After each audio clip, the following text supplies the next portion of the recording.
You're very welcome to another episode of the Scaling Your Business podcast. For this episode, delighted to be joined by Shahar Erez, the co-founder and CEO of Stoke Talent. Shahar, you're very welcome to the show.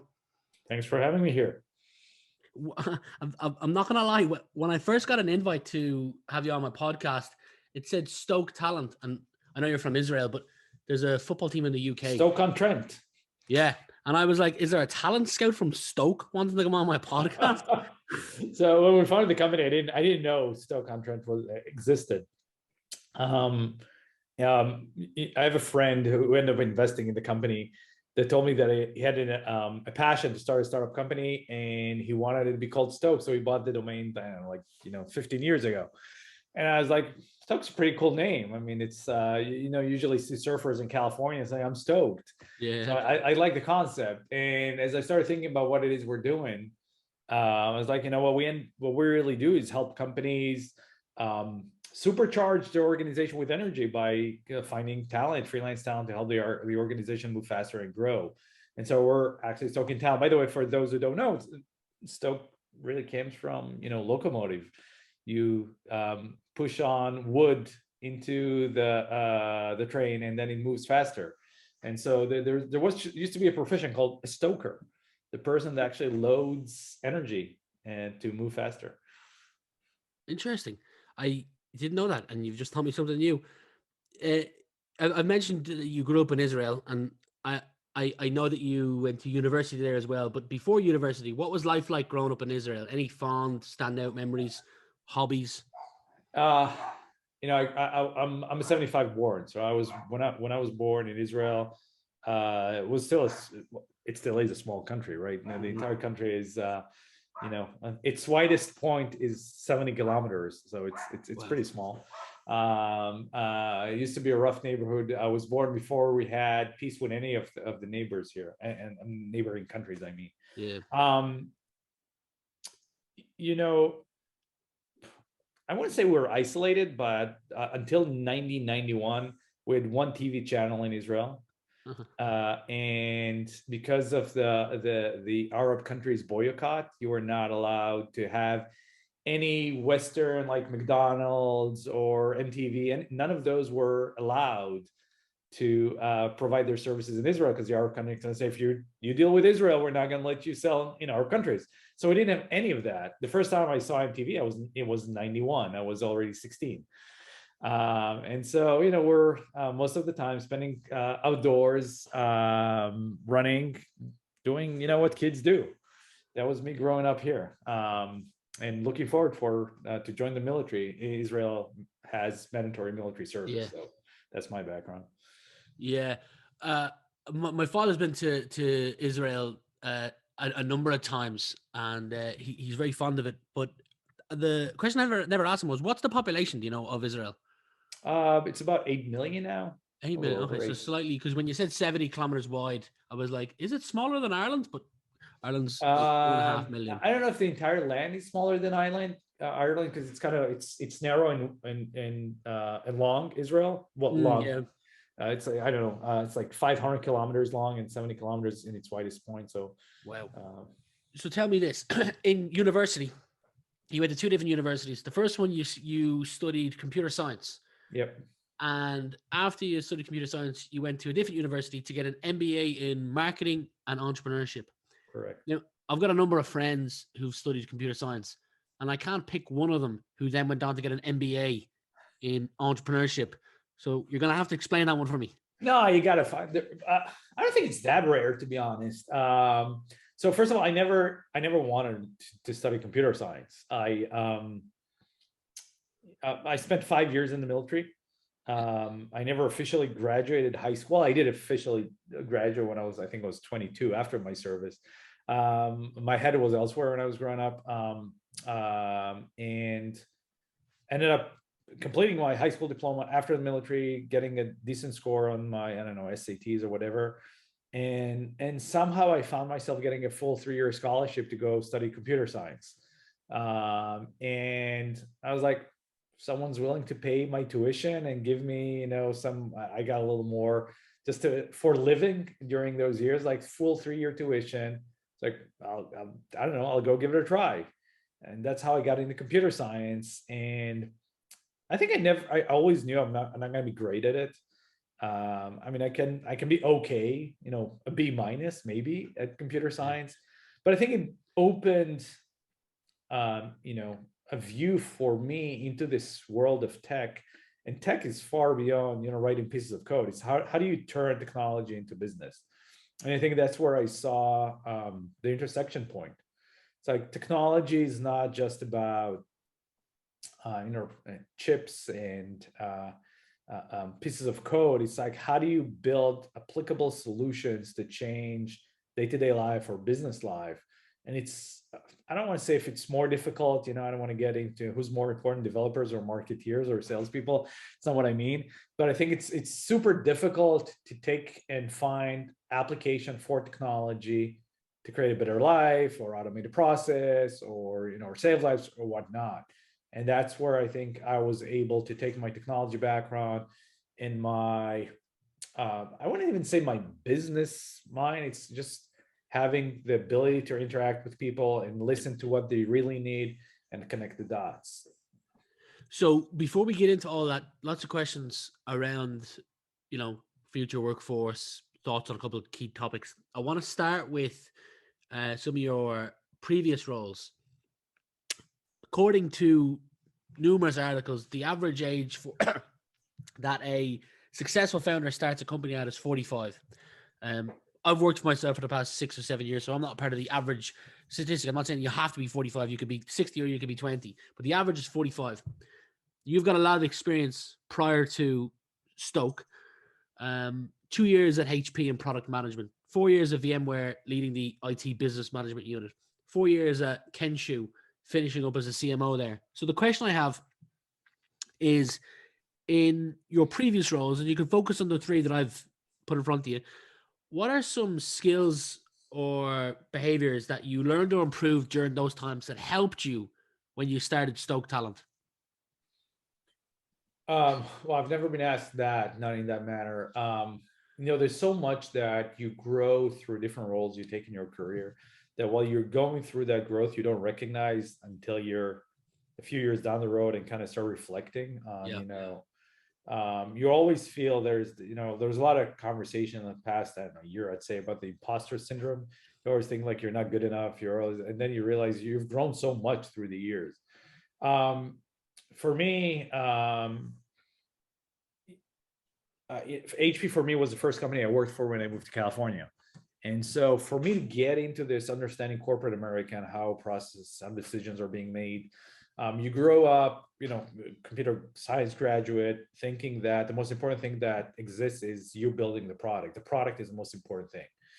And I think it only resonated with me when I moved to California that um, I work for a company that sells software that happens to create that software as well. But the leading indicator is selling that software. It's like, do you find the right customers? Do you know how to create the right packaging and pricing? Do you have the right route to market?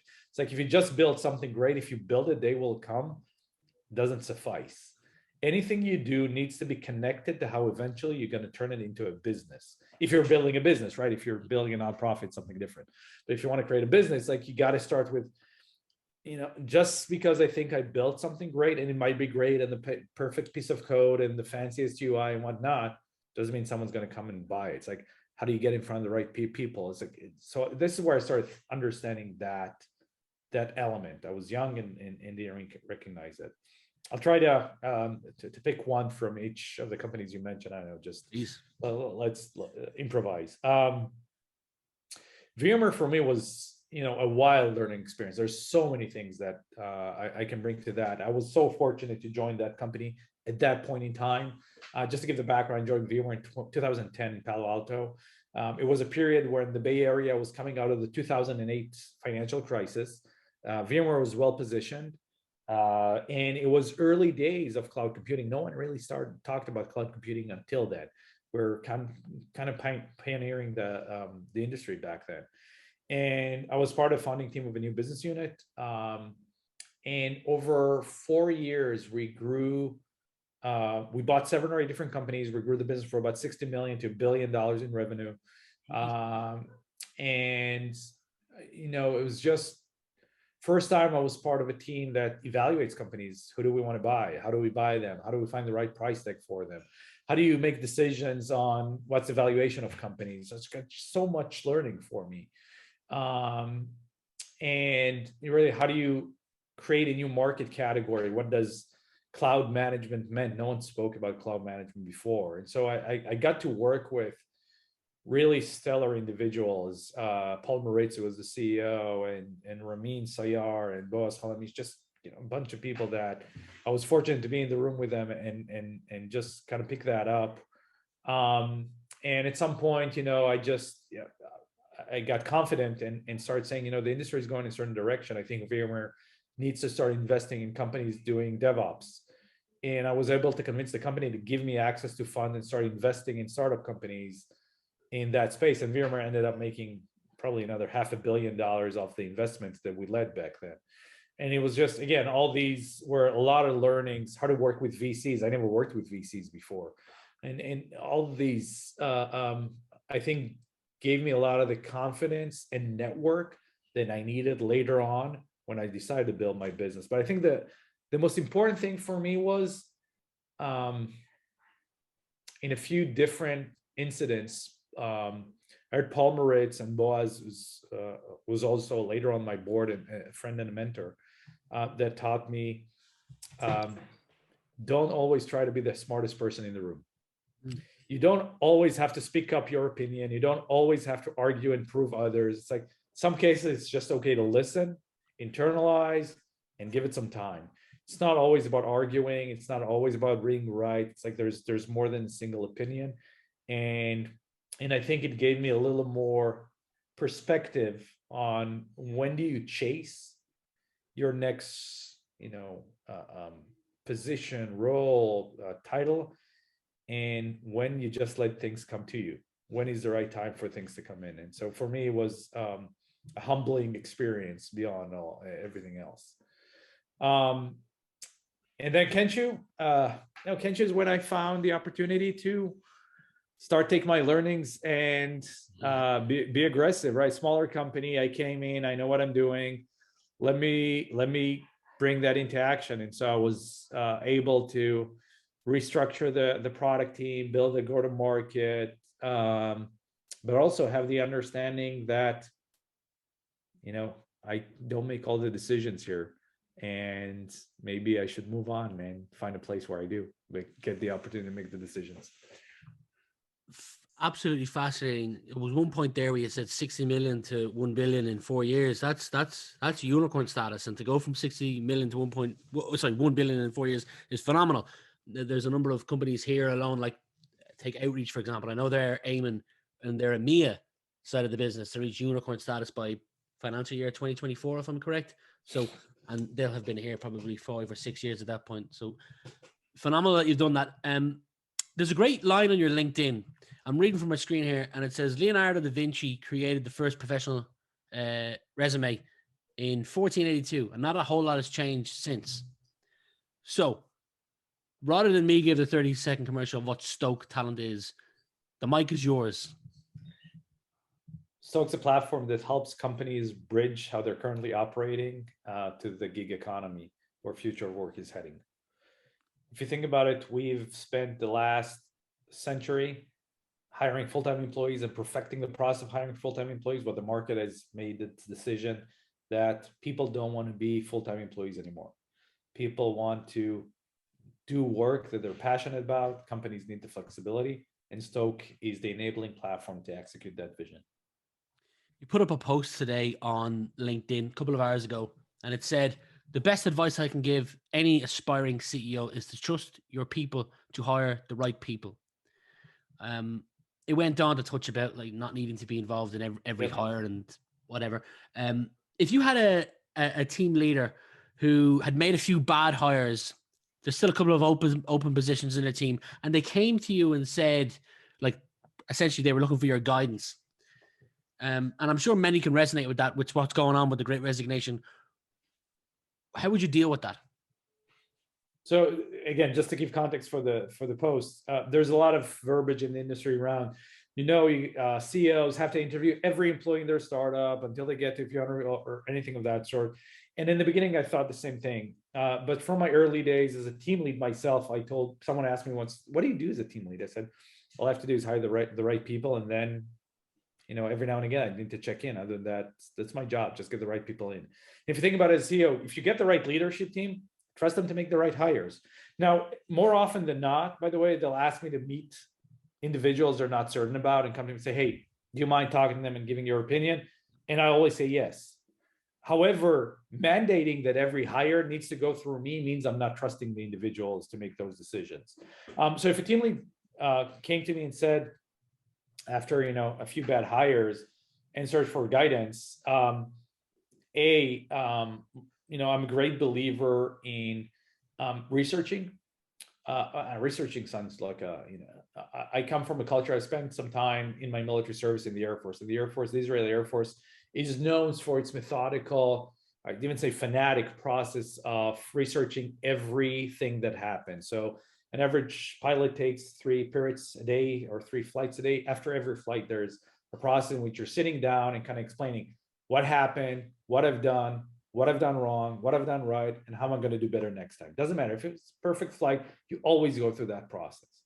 And so I'm a great believer in going through that process again and again and again in order to get better. So I would start with that individual. Let's look at each and every hire you made. It's like, what happened? What have we missed in the interview process? How do we not miss it next time? And how do we get better? I would offer them, I can obviously join their interview. I can, I can ask them to record their interview. There's a lot of different methods to go about it and how to give the feedback. Yeah. It's interesting for me when it comes to that topic because, and I think it's EMEA only, but there was 100 billion invested last year in EMEA companies, with 8,000 VC-backed companies getting between 2 million to 50 million in investment on average. And all of them are looking to grow, obviously, with the revenue they've got. But all of them are competing for talent, but the talent pool hasn't necessarily grown. So to me, this topic of hiring and how to spot good talent, but also retain them is something that I think is just going to get louder over the next while. And there's a lot that companies are trying to do. And to be perfectly honest, I think a lot of the stuff they're doing is just PR to get their name out there. So when it comes to the future, so just to that, by the way, I think one of the problems that I see there with exactly what you're saying, there's a lot that the growth we've seen in the tech sector over the past 24 months obviously is pretty obvious. Everyone wants to hire, everybody needs top talent, but everyone's kind of repeating the same behavior. We want full-time employees. The talent shortage isn't going away. More companies will need more talent. Even if all universities are going to train, it's going to take 5 to 10 years to bridge the gap. It's not getting bridged anytime soon. Companies need to think outside the box, how they keep executing with the assumption not everything needs to be full-time employees. All companies are mimicking each other. Let's give better benefits, lavish happy hours, vacation days, whatnot. Companies need to adapt to a world where a growing number, by the way, in the US over the next 3 years, 50% of the workforce will be freelancers, for example. Wow. It's like, what are companies doing about putting a strategy in place to have a portion of the workforce, a growing portion of the workforce being freelancers, on-demand projects, individuals, not full-time employees? How do they right size the size of the team to the size of the project?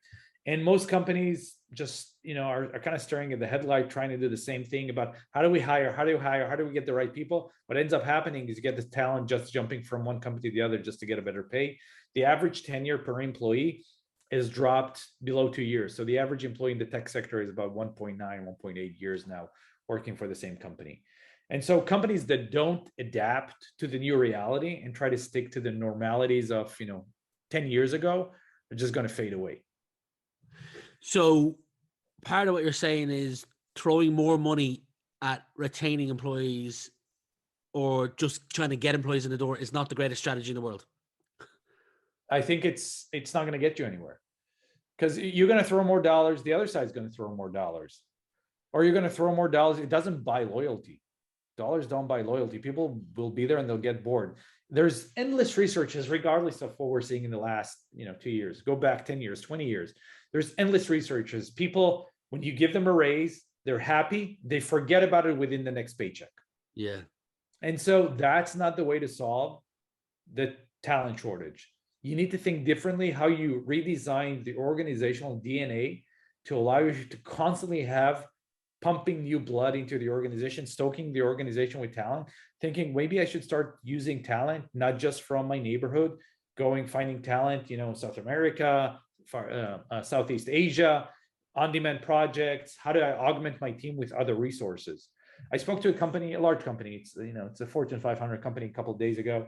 I think they're 30 or 40,000 employees, and they have over 1,000 open headcount. And every time I speak to them, that number is growing. It's not shrinking, it's growing. They lose people faster than they can hire people. And so you can come and say, well, we work hard to make it stop. At some point, you kind of recognize it ain't stopping. Yeah. There's a friend of a friend who was a frontline sales manager for probably 6 months at this particular time of the story. And he was offered £140,000 more than the wage of his current role to leave to go to another company because of the staff shortage. And the first thing I thought was, are they not just going to be completely screwed come Q4 of this year when they realize 95% of the employees that they hired are shit? Yeah. So, by the way, I think I don't know if the employees they hired are shit or not, maybe, but I can tell you that companies are at a point where they're paying so much money because they want the employees. They have to show they're hiring because that's their KPI. And guess what? At some point, you start to look at the financials, and you realize you're paying arm and a leg to get these people in, but your business isn't justifying those numbers. And we see that now. By the way, I just saw WalkMe, a pretty successful tech company, announced their financial results yesterday. Wix announced their results yesterday. And the one thing, these companies are successful companies, but their spend is so high, their growth is healthy, but they're losing money for over 12 years now. They're not able to make a profit because they end up, we have to pay higher salaries, right? You're not justifying the business. You have to justify the business at some point. So it's okay when you're early day startup, but if you just keep feeding that beast and just spending more and more money, you're not going to be able to justify the business down the road. Well said. 2 more questions before we finish up. There's lots of blind spots in building a business, and you've built a successful business. Not building your bench, not paying attention to the lead generation. I could go on. What's one blind spot that you see other companies who have the goal of selling in 3 to 5 years, that if they got right, they would improve their price to sale ratio? I'll focus on early stage tech companies, if that's okay with you. I think the one blind spot I had, and I think most founders have, we're so fixated on building a product technology because that's where we're thinking. Everyone's talking about product-led growth. Is I started too late in marketing and sales. You spend a lot of time focusing on building the product, and I'll start marketing and selling it when the product is ready for that. Don't start selling and marketing the product way before it's ready. Start getting in leads, start trying to sell the product, fail. It's going to take so long to find the right sales process, the right marketing message, the right installation, the right user. And the first 12 to 24 months are critical in the propensity of a company to break through. And so early on, again, it depends on the business, obviously. 6 months before your product's ready, start selling it. Start promising things to your customers, get into engagement, start setting up calls. There's a certain time, because what ended up happening to us as a company, I can say, we were ready to start doing that, I think after 6 or 8 months, and then the pandemic hit. And then I said, well, I don't know what's going to happen. I'm going to wait a while. And then we waited another 6 months. And then I started wrapping up on sales. And then it ended up taking me, I think, almost 18 months to start seeing any customers on the platform. Wow. And then it kind of, if what happened after 18 months would have happened after 10 or 12 months, it's a completely different story for the company. because you have a lot more money in the bank, you have a lot more runway to go before you need to go for your next funding round. And so start very early, being aggressive on bringing on SDR, sales, marketing. Final question for you is, and I'm not too sure what the education system is like growing up in Israel, but in Ireland, let's focus on kids between 10 to kind of just before they go to university. So I don't know, maybe 16, 17. If you were in charge of adding a mandatory subject to the curriculum of school kids in Israel that's not currently on the curriculum, what subject would that be and why? Wow. So it's funny you're asking me that today. My son, I have a 14-year-old son. And actually tomorrow he's going for a startup competition when he's going to pitch his idea as a slide deck on funding and how much he wants to get it. But he's going to like a cyber class, and that's why they do it. But I think that that thought process, challenging kids in their junior high years, I would say 12 to 15, when they're not very young, but they're not already, in their late high school years, going through, I don't have to call it business game. In MBAs, there's something called a business game, when you're assigned a budget and a project, and you start, simulating a real business. There's so much learning in the process. I mean, I spent time with him yesterday with my son. He needed to bring in a budget plan for the company, revenue, expenses, how to calculate. It's like, I had no idea. I didn't know 10% of those terms growing up.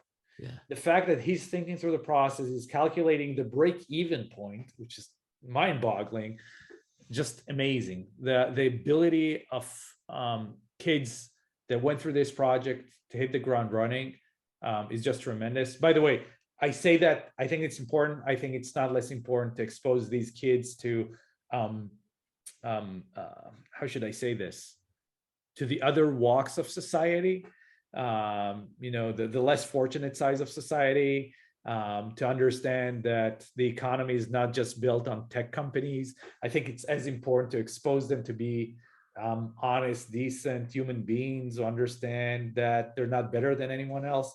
I think that's lacking today as well. I think we're in a world where there's almost a line of delineation between privileged and less privileged individuals. We're privileged, we're in the tech sector. I wrote a note to people in my company when we sold it, how fortunate we are. Even without selling the company, we're fortunate. Half the world's population has to deal with less than an income of $5 a month, and we get to sit down, record podcasts, have a roof and a budget. And so I think these two together are super important to create a healthier society and help kids fulfill their destination as they grow. Shahar, it's been a real pleasure spending the last 30 minutes chatting with you. Thanks for having me. It's been a blast. Thank you.